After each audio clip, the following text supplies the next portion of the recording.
హైదరాబాద్ కు తాగునీటి ఇబ్బందులు తలెత్తే అవకాశం కనిపిస్తోంది. భారీ వర్షాలతో మంజీరా ఫిల్టర్ బెడ్ అనేది నీట మునిగిపోయింది. ఈ ఎఫెక్ట్ అంతా కూడా హైదరాబాద్ తాగునీటిపై పడబోతోంది. సిటీకి వాటర్ ఇబ్బందులు తలెత్తే అవకాశం గట్టిగా కనిపిస్తోంది. ఒకేసారి 3 వాగులు ఉప్పొంగడంతో ఫిల్టర్ బెడ్ వరద వచ్చింది. ఒక పంప్ హౌస్, సబ్ స్టేషన్ నీట మునిగిపోయాయి. అలాగే 25 ఏళ్ల తర్వాత ఈ స్థాయిలో వరద రావడం అనేది తొలిసారిగా చెప్తున్నారు. 30 MGDల నీటి సరఫరాకు అంతరాయం కలుగుతుందని అధికారులు చెప్తున్నారు. ప్రస్తుతం పంపులతో నీటిని తోడుతున్నారు. ఇంకా 2 రోజుల వరకు కూడా పరిస్థితి ఈ విధంగానే ఉండే అవకాశం ఉంది. మరొక 2 రోజుల్లో ఫిల్టర్ బెడ్ పునరుద్ధరించే అవకాశం ఉందని అధికారులు చెబుతున్నారు.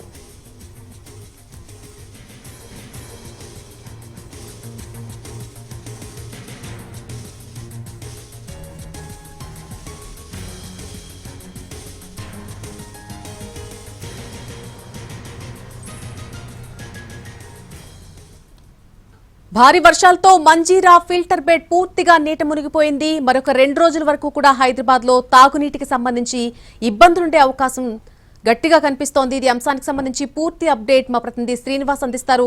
శ్రీనివాస్, మరొక 2 రోజుల్లో ఈ బెడ్ అనేది పునరుద్ధరించే అవకాశాలు కనిపిస్తున్నాయి. అధికారులు ఏం చెబుతున్నారు?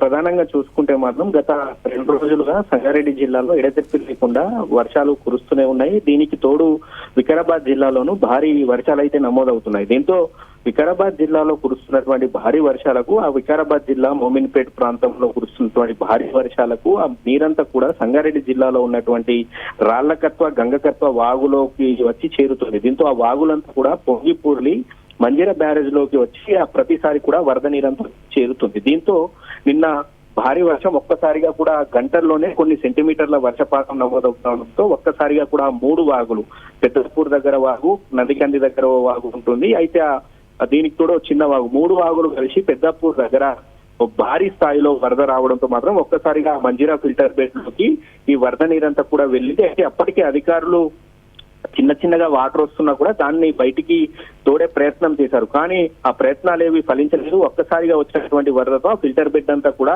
నీట మునిగింది. అలాగే గతంలో ఎన్నడూ లేని విధంగా సబ్ స్టేషన్ కూడా జలమయమైనటువంటి పరిస్థితి ఉంది. అయితే ఈ స్థాయి వరదను 25 ఏళ్ల కింద చూసామని చెప్పి మాత్రం అధికారులు చెప్తున్నారు. దీంతో ఊటిన water board CMD Ashok Reddy ఈ మంజీరా బ్యారేజ్ ను పరిశీలించారు.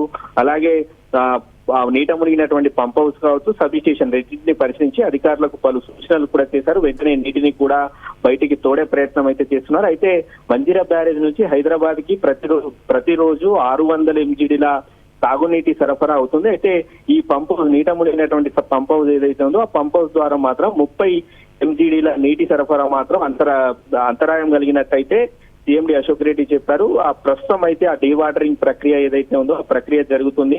2 రోజులు అంటే సోమవారం వరకు ఈ డీవాటరింగ్ చేసి వెంటనే ఈ మునిగినటువంటి పంప్ హౌస్ ఏదైతే ఉందో దాన్ని కూడా పునరుద్ధరిస్తామని చెప్పి మాత్రం CMD అశోక్ రెడ్డి వెల్లడించారు. ఏది ఏమైనా కూడా హైదరాబాద్ వాసులకు మాత్రం 2 రోజులు సుమారు 2 రోజులు మాత్రం తాగునీటి ఇబ్బందులు అయితే తలెత్తే అవకాశం అయితే మనకి ఇక్కడ స్పష్టంగా కనిపిస్తుంది. మరోవైపు చూసుకుంటే ఇప్పటికే వికారాబాద్, సంగారెడ్డి జిల్లాలకు అధికారులు రెడ్ అలర్ట్ జారీ చేయడంతో మాత్రం మరోసారి భారీ వరద వస్తే మాత్రం ఉన్నటువంటి మరికొన్ని పంప్ హౌస్లు కూడా నీట మునిగే అవకాశం అయితే మనకి ఇక్కడ కనిపిస్తుంది. నెలని right Srinivas, thank you for the update. మనం చూస్తున్న మంజీరా ఫిల్టర్ బెడ్ అనేది పూర్తిగా నీట మునిగిపోయినటువంటి పరిస్థితి కనిపిస్తోంది.